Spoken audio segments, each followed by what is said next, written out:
the left on our screen, we're currently about 3 minutes away. Off from John Toon, a large plume of smoke.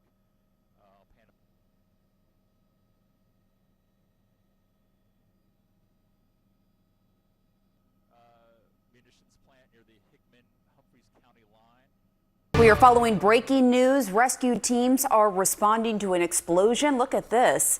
This occurred at a company that actually specializes in making military explosives. The facility is about an hour west of Nashville. CNN's Ryan Young joins us. What are you learning, Ryan? Yeah, we're monitoring this right now. In fact, I've just got off the phone with an EMS person in that area. They are telling me right now they're not even able to fully respond to the area because of all the secondary explosions right now.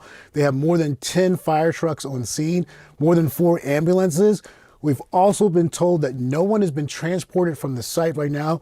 But Pamela, when you look at this devastation from this explosion, the cars ripped to pieces, things still on fire, you understand how impactful this explosion was, the serious nature in it. Right now, more emergency crews are responding to the area. This place is Accurate Interjected Systems. We're told about an hour outside of Nashville. But you understand, after talking to the EMS workers, they are concerned about these secondary explosions that are in the area that just block the area that's right before 8 o'clock Central Time, 9 o'clock local. So right now we continue to follow this as this ongoing situation evolves. You're talking about probably a square, I want to say a half-mile square, that there's debris. We have located some debris off-site, and thank you for bringing that up. We also encourage anyone that's close to the area, if they have some kind of something that's not normal or there's something that they locate on their property, please give us a call. You can notify Sheriff's Craft's office as well as mine, and that's something that we need to get recovered, and because it could have some information that we need for the investigation as well. So thank you for that very much. There's a vast amount of work being done right now.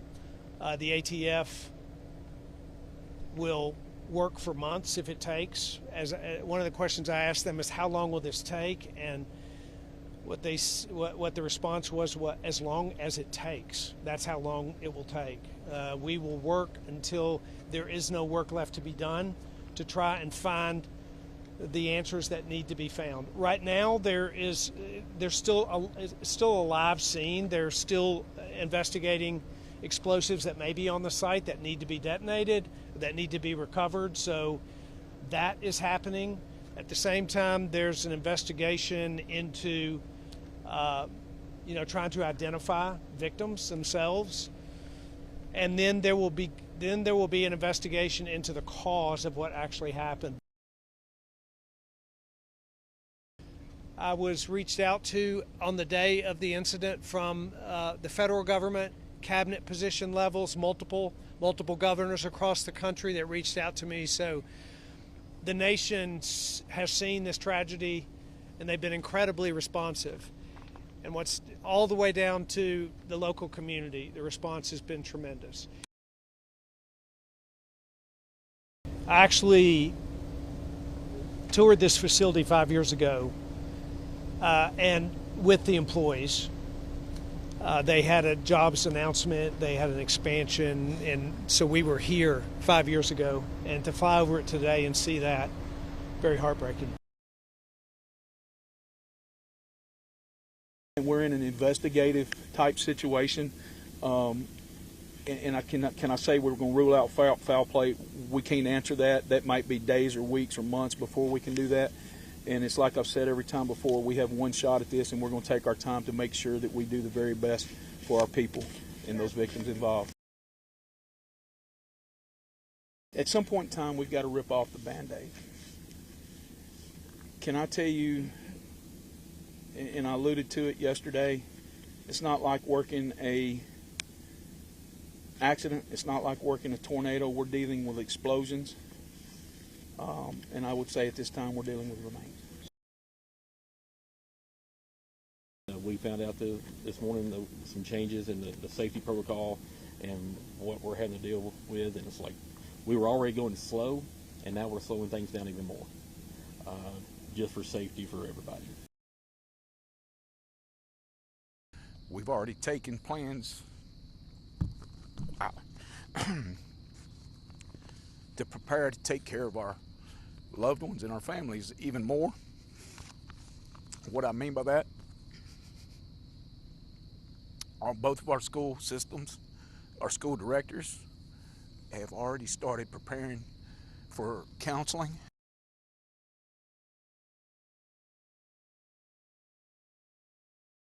As bomb technicians continue to comb through a leveled plant filled with hazardous material, Governor Bill Lee visited a church Sunday to console loved ones of the 16 employees who will never come home. Tears and stunned silence, quite frankly, from most of them in a situation of real grief. Lee said counselors and other types of support are on hand. He also took a helicopter tour of what's left of the factory that produced military-grade explosives. The fact that where there was a full functioning facility, there's virtually nothing. That this magnitude of the blast was felt 20 and 30 miles away. The explosion Friday morning at the Accurate Energetic Systems facility registered a 1.6 on the Richter scale.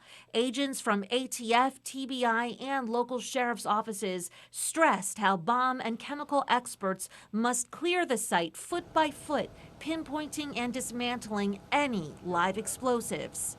They were going in a very slow and methodical way, one step at a time, to identify if there was explosive material that had been kicked out from the initial blast. Smaller controlled blasts are also ongoing. The governor says it could take months before officials determine exactly what caused the explosion. I think it's early, right? We don't know what happened. That's exactly what's happening here on the ground today, is to get an understanding really of what's happened. And just as importantly, to identify the remains of the victims. TBI says it's testing DNA on site. We're using the newest technology, rapid DNA, here on site. And so as remains are brought to us, we will be testing those to do matches so that we're able to identify individuals and provide those answers to the families. He didn't promise us that we wouldn't have to go through trials. He just promised he'd be here with us. They've been all around the communities. Everybody knew them, and it's just a sad, sad day. Jeremy Moore's mother, Ava Hinson, tells me he's worked at Accurate Energetic System for years. It's an ammunition plant. The last I've heard from him, he dropped his daughter off with me this morning, headed to work. I talked to her on the phone as she grapples with the news of his disappearance. He's my only son, and he would tell you that he's my baby boy. He lives right next door to me, big old country boy. This after officials say a destructive explosion happened at the plant Friday morning. Michael Hooper was driving by the plant and saw the explosion. Well, we thought something hit our truck. Then all of a sudden we seen the big cloud of smoke, and then we realized that there had been an explosion.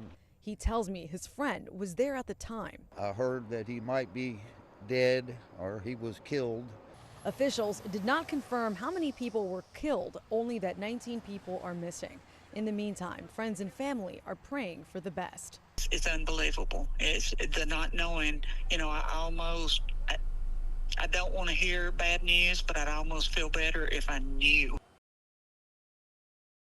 The only way that some of us are still holding on is through our relationships with each other. John Niner tells me he was close to one of the men who lost his life in Friday's explosion.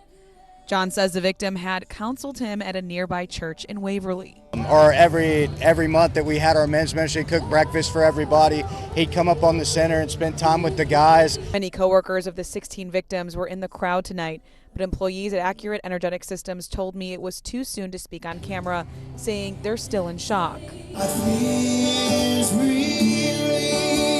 Humphreys County Sheriff Chris Davis says Humphreys and Hickman counties are working on ways to support the families now facing incredible trauma, providing counseling and food. In the days to come, there's going to be a lot of grief. The true strength of our county and I've always said it since day one, is our people. Officials have not yet publicly shared the names of all of the victims, but say all the families have been notified. This is a close-knit community, and many say they know at least one person killed in the tragedy. For now, they're leaning on each other for support.